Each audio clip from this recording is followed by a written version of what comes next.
I was on the phone with my older sister, balancing the laundry basket on my hip, when she said it like it was nothing. God, your place is so small. I mean, it's cute, but how do you even breathe in there? She laughed right after, that quick, light laugh people use to soften something sharp. I laughed too, automatic, matching pitch, but my throat closed halfway through the sound. I looked around the studio apartment, the pull-out couch I slept on every night, the tiny table shoved against the wall that doubled as desk and dining, the single window with the view of the brick wall next door. Everything suddenly looked smaller, like the walls had inched closer while I wasn't paying attention. I hung up fast, said I had to go, set the basket down, and just stood there in the middle of the room, arms hanging loose. The radiator hissed once, then quiet. I felt the floorboards creak under my bare feet like they were apologizing. That call was the beginning of the unraveling. Not dramatic, just slow. Every time family came over after that, the comments piled up like unpaid bills. Cozy, intimate, you make it work. My mom once patted the couch and said, "It's perfect for one person." She meant it kindly. I heard temporary, small, less than. I started avoiding invitations, made excuses about work, stayed home more, cooked elaborate dinners for one just to prove the kitchen could hold something beautiful, lit candles even when I was alone, tried to make the space feel full. It never did. The silence got louder. The mirror in the bathroom started showing a woman who looked tired of pretending she wasn't shrinking. I'd lie on the pullout at night, staring at the ceiling cracks that looked like rivers going nowhere, and wonder if this was it, if I'd spent my 20s building a life so small it could disappear if someone breathed too hard. The shame was quiet, but constant, like background noise you only notice when everything else stops. Then the anger came. Not loud, not thrown dishes, just this steady burn under my ribs. I stopped answering calls from home as quickly, let texts sit unread for days. When my brother sent a photo of his new house, 4 bedrooms, backyard, swing set, I stared at it until my eyes stung, then deleted the thread. I didn't want their pity. I didn't want their measurements of success. One rainy Thursday, I was doom-scrolling real estate listings, mindless habit, when an ad popped up. Private island, off the coast of Maine, 6 acres, cabin, dock, for sale. The price tag made me laugh out loud, sharp, disbelieving, way beyond anything I could touch. But I clicked anyway, kept clicking.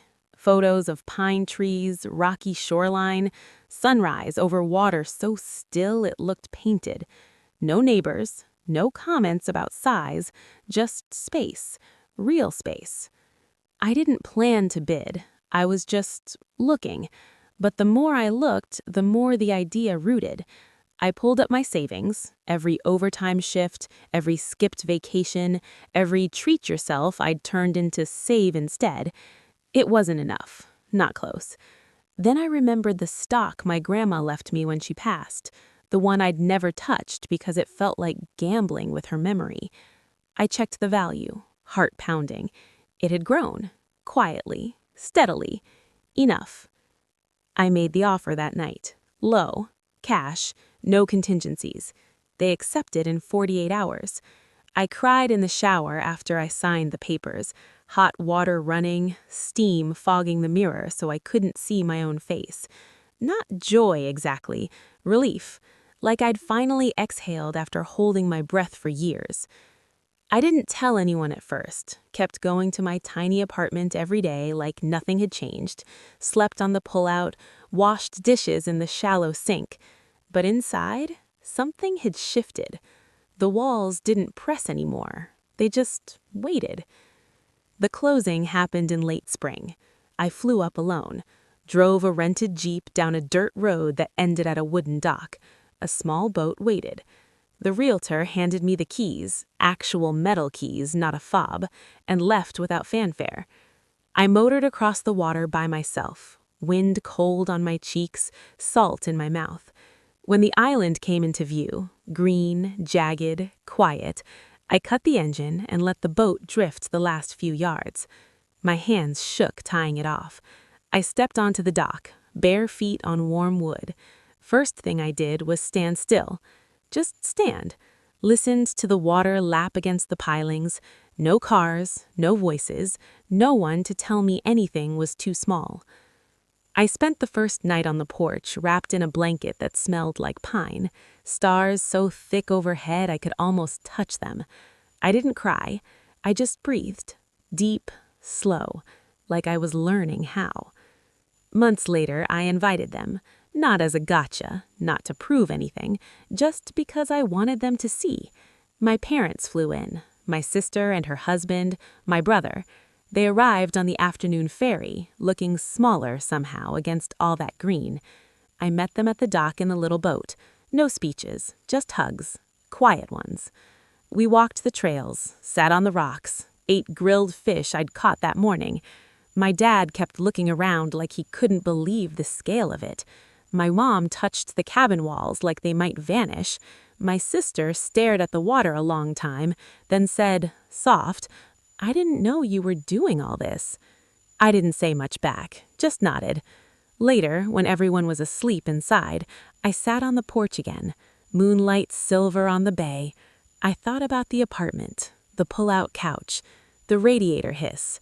Thought about how I used to measure myself by square footage and other people's words. I whispered into the night, barely sound, "Thank you." Not to them, not even to God exactly, just to whatever part of me kept going when everything felt too small to hold hope. These days, I split time between the city and the island. The studio is still mine, rent paid, plants still alive. I go back sometimes, sit on the couch. Remember, it doesn't feel small anymore. It feels like the place that taught me I could grow beyond its walls. Family still comments sometimes, old habits, but the words land softer now. I smile, nod, change the subject. I don't need to defend the island. I don't need to explain the choices. I just live in them. Some evenings, when the light is gold and the water is glass, I stand at the edge of the dock and watch the horizon stretch forever. No edges, no limits, just open. And for the first time in a long time, I don't feel like I have to shrink to fit. I fit exactly right here.